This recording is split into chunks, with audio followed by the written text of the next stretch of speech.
Which buyer was the biggest winner and the biggest seller? I mean, the biggest buyer has to be the Dodgers, no? I mean, you got Max Scherzer and Trey Turner, and you gave up nothing that I thought you would have to give up for those two. So the Dodgers, by far, the best buyers. The biggest seller.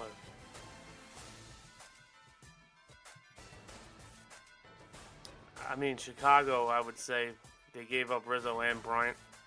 So getting the overhaul for both of those guys. Now, whether those prospects or not will turn out, I don't know. But to know that they're going to get a lot of farm system prospects back, that's interesting. The biggest loser, though, was the Rockies. How you didn't move Trevor Story. Shame on you. Shame on you. That to me, you're the biggest loser by far of the trade deadline because he's gone. He's gone. Yep. Charlie Blackmon might be next, too, at this rate. Yeah, everyone's going to want out of that team. All right, let's go to the NHL. Which team that missed the playoffs last year has the best chance of not only making it, but being a top 2 team in their division? This is not bias, ladies and gentlemen. This is hockey, you said, right? Yep. All right, ladies and gentlemen, this is not bias. This is not anything. This is just simply because they didn't make the playoffs last year, and they have a great top 6, and they have a good goaltender, and they added grit. The New York Rangers, I think, are the best shot to do that. That's just what I think. Now, the problem with the Rangers is the Capitals are going to have to go backwards dramatically. The Penguins are going to have a lot of injuries, and both of those could theoretically happen. The biggest piece of this puzzle going forward is going to be Lavallee. Because if that kid can finally get his game together and be the 25, 30 goal guy the Rangers drafted in hopes of, there's no reason the Rangers can't go on a huge tear next year. Speaking of huge tear, Aaron Judge just made this game interesting. Yep. 7-6 now in the top of the 9th. Was that off Hendricks or Kimbrel? I don't know. Hendricks. Kimbrel's out. Uh-huh. All right, back to we'll go to the NFL now. Which team has the best threesome of wide receivers and why?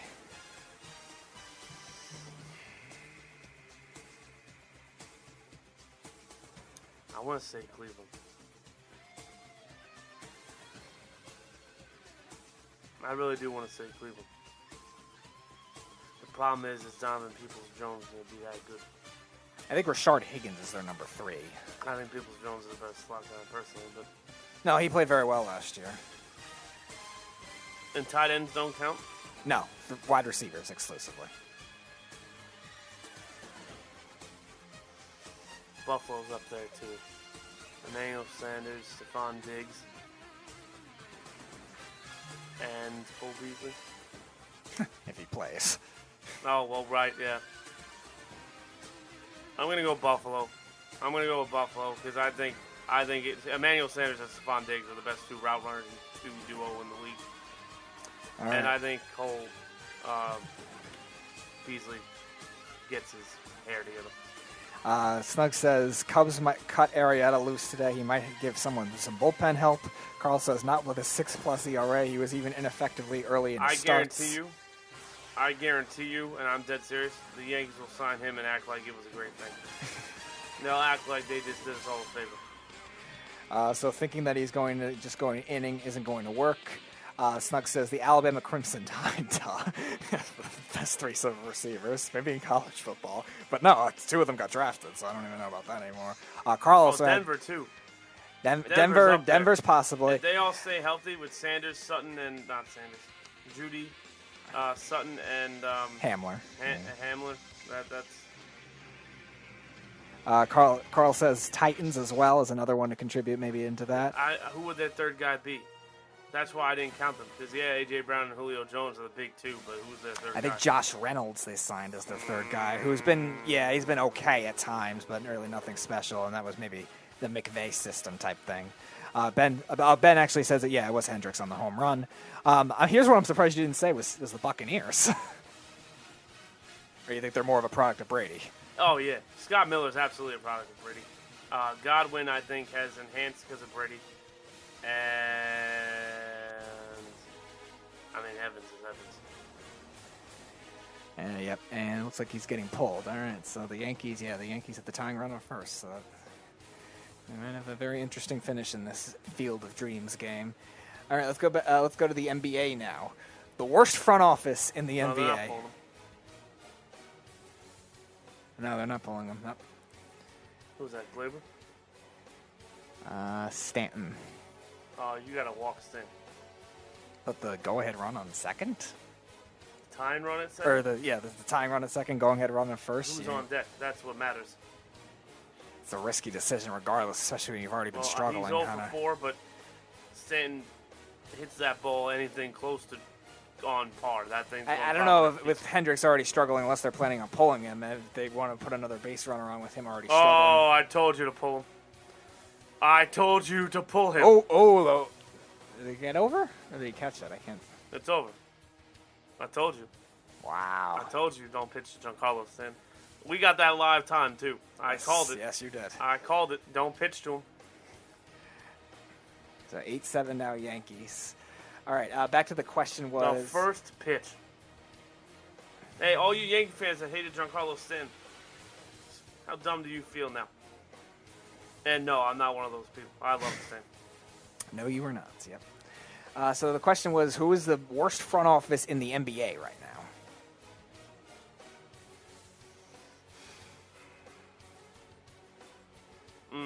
There's so many answers here. The Knicks were it 2 years ago, and now they've come around. I would say the Knicks are even probably top 15. Yeah, the Knicks are definitely top half now. The way they've been building nicely now. The immediate response would be Portland or Washington.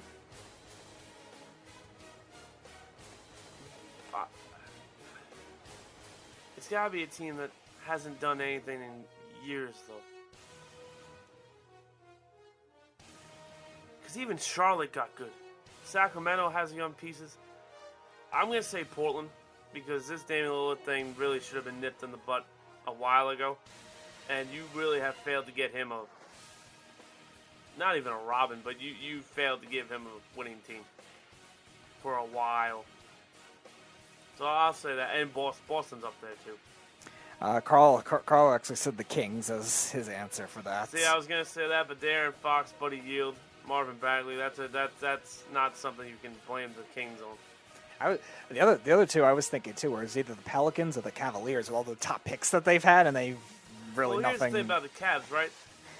The Cavs I can't blame because the Cavs are in a terrible, terrible situation. No one wants to go to Cleveland to play. Maybe that. Maybe Cleveland.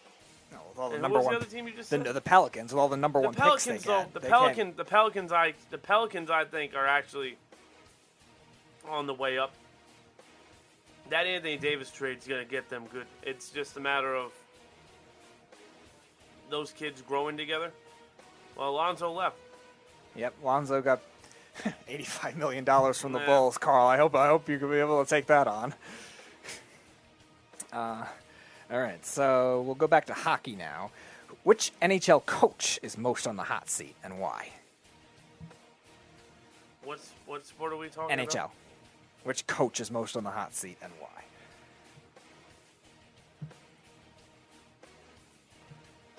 That's going to be interesting because I don't really think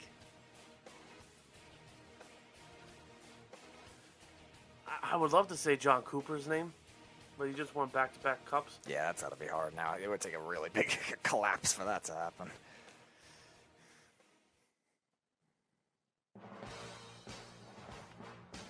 I'm going to say Las Vegas. Because no, not Las Vegas. Yeah, it's Peter DeBoer. No, he's not going nowhere.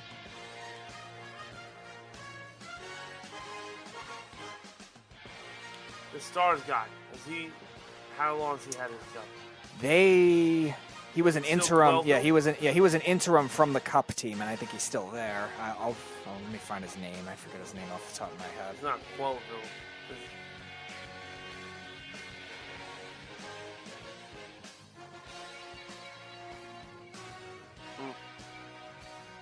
Now, the good news for the White Sox is Yankee bullpen's worse. Rick Bowness is their coach. So he was an interim with the Cup team, and now he had a down year this year in the 56-game season. He could definitely be on his way out the door, too.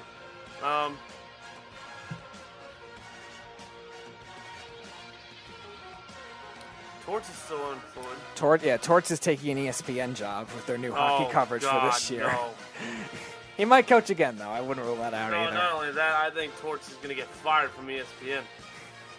You can't ask him anything like controversial. He'll give you the answer you're looking for. I don't know. I mean, maybe the Penguins guy. I mean, it's got to be a tenured guy or a team that's going to underperform. I can't see, because most of the teams that are rebuilding now have a young coach. I don't know. And Buffalo stinks. So I can't blame the coach for that. I don't know. Maybe if Boston goes sideways, I don't know. I can't even give you a coach right now, to be honest with you, because hockey's pretty cut and white. You're either going to be good or you're bad. Maybe the Colorado guy. Jared Bednar. Maybe. Yeah. I mean, because they're kind of win now mode. Yeah, they are. So, I mean, that would be my, like, if I had to take a good coach or a good team's coach and just pull them, because they're kind of knocking on the door of just not being good. Yeah, they were my Cup pick the last 2 years, and they've found ways to lose in the playoffs, especially up 2-0 in Vegas the way they were. It looked like they were dominating, and they just fell off a cliff. All right, back to baseball. Which team that doesn't have the three best records in their league currently has the best chance of winning the World Series? So in the National League, it's the three NL West teams. Oh no, actually no. I think the Brewers are ahead of the Padres now. So it's the Giants, Dodgers, Brewers, and the American League. It's the Rays, the White Sox, and the Astros. So not those teams. Among everyone else, who do you think has the best chance of winning the World Series? Yep. So my choices are the Dodgers, Padres. No, A's, not Red Sox. not the Padres. The Giants, Dodgers, and Brewers have the three best in the National League right now, and the Astros, the White Sox, and the Rays. So somebody other than those teams, like one of the wild card teams or the lower division leaders, something like that. Okay, so I got the Padres, the Phillies, and non-playoff teams, and the American League. You got Oakland A's, and the Red Sox. And then the non-playoff teams.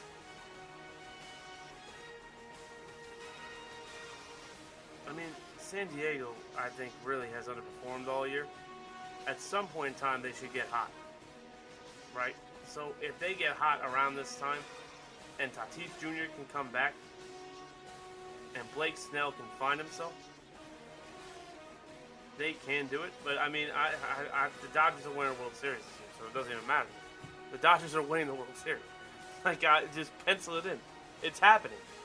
It's happening. Boston. You know what though? Boston. To be fair to the Red Sox, when they get in the playoffs, they're always trouble. Always. That is true. They have the most random guys just work for them. Whether it was Nathan Eovaldi a few years ago when they Steve Pierce and those guys. Yeah. They even 2013 too. They had obviously they had Ortiz still there and they had some good players, but it was like Johnny Gomes and guys like that they got to work. Complete rejects. Yeah, that is true. They always do get those kind of guys. Zach Britton pitching? Oh, the White Sox will win this basketball game.